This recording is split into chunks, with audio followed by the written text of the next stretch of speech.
I'm going to be talking a little bit today about the deck of many things. If you don't know what it is, it's a very, depending on who you'd ask, someone call it a notorious item. It certainly has a lot of name recognition. I decided to read it because I was curious about what it did. After flipping through it, all I can say is, wow, it's quite something.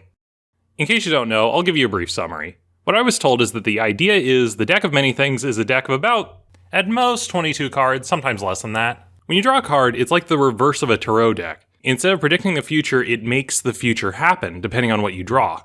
However, half the cards are good, and half the cards are bad. So the deck is just as likely to give you something as it is to take it away from you. And it's put into the game to add variety and surprise. However, most GMs I talk to never use it in their games, because it basically breaks everything, making the characters too high level, low level, giving them too much stuff they didn't earn, or introducing irrelevant plots. The first thing that hit me from reading it was that I was lied to. The deck seems to tend a bit more to the bad side than good. Also, some people have said that there's a slight risk of the end of your character. Yeah, no, that might be true of the Pathfinder and 3.5 deck, but it certainly isn't true for the 5th edition one. Reading through, it is almost 22% chance that your character will just be done. First off, the worst card effect in the deck, in my opinion, balance. The card changes your alignment. Lawful becomes chaotic, chaotic becomes lawful, good becomes evil, evil becomes good, and neutral does nothing. Since most of the characters in D&D are good, if they draw this card and become evil, they are done. In my opinion, this is the worst card effect in the deck to draw, because at least if your character dies, they're just gone and you might get a cool story out of it. I've seen characters become evil through magic madness or whatnot, and the evil can undo all the good the adventurer did during their life, leading to a very bitter end. Well, there is another card, Flames, which might be worse. You piss off a demon who goes around murdering your friends, loved ones, and ruining your life before torturing and killing you. It's a toss-up. I don't know which one would be worse for me. They're both pretty bad. Next, the good card, Comet. For Comet, if you defeat the next encounter single-handedly, it gives you a level up. Now, at first I just read it without thinking and thought to myself, oh, hey, it gives you a level. But then it took me a moment to reread. Single-handedly. You single-handedly have to handle the next encounter. Okay, what kind of character can handle an encounter on their own? And if they can, then they don't need an extra level. What's even more interesting is that the card Fool, which takes away XP, does it automatically when it's drawn. You don't have to lose a fight or anything. So if you want to gain XP, you gotta work for that shit. What do you think this is, magic? If I wanted to work for things, I wouldn't be drawing from a magical deck which causes things to happen instantly. For Throne, it gives you a bonus to Persuasion, and you get your own keep. However, unlike other versions of the deck, in 5th edition, the keep is infested with monsters, and it's yours as long as you slay the monsters and claim it as your own. Okay, wait. So couldn't they just claim any monster-infested keep as their own? I mean, you're playing Dungeons & Dragons. You gotta pass like 13 on your way there.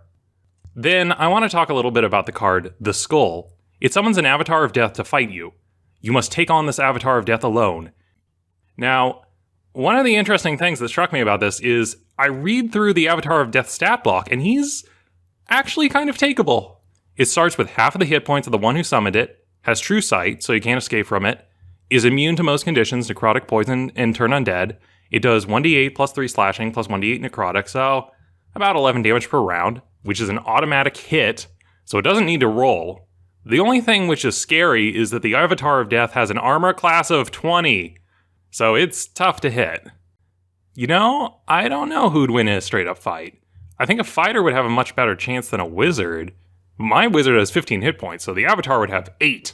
I think it might come down to one roll to see who kills who. Then there's the Vizier.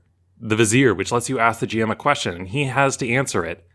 Let me tell you right now, this card, more than any of the other ones, will break your game. All the other ones are more manageable than this. If the players ask, what's the villain planning?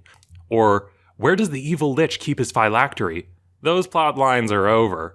I'm not saying it's a bad thing, but most people don't even realize how powerful / game-breaking scrying in information is. So, there's about 2 to 5 cards that will just end your character. Balance, which changes your alignment. Dungeon, which entombs you in a state of suspended animation, extra-dimensional sphere. Flames, where a devil tries to kill you. The Void, which sucks out your soul. And Skull, which summons the Avatar of Death.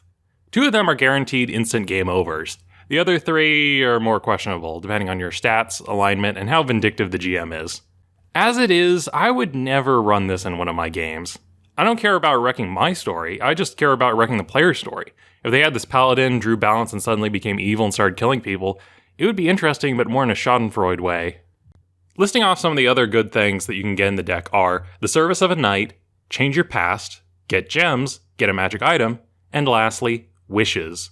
You could pull 1d3 wishes from the deck. I always find wishes to be weird things in fantasy.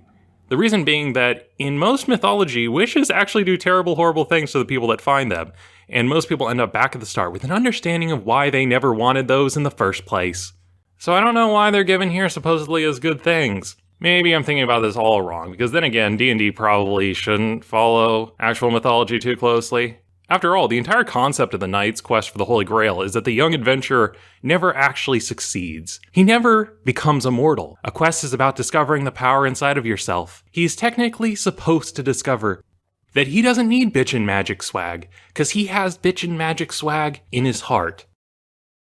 Yeah, it's a good thing we don't do that in our games. However, this might be surprising, but I still like the item. What you can do is take this item and start with it as a base, and then mod it and build on the item to suit the game. So when I run it, I've made up my own magic item, which I call the Deck of Destiny. It would refresh every day. Players could only draw 1 card per day, which would either curse them, give them a bonus, magic item, shrink them, grow them into a giant, turn them incorporeal, etc. I also got rid of the quote-unquote boring effects, like imprisonment or the void, where they would just be gone for a day. I modified the item so it would add a little bit of variety to how they go about solving problems.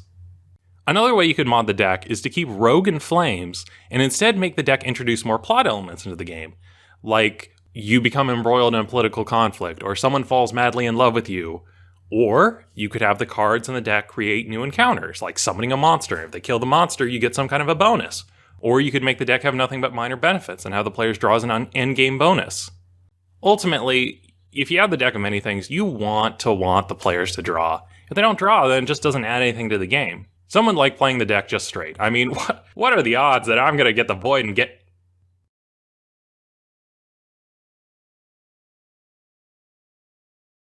God damn it, every time!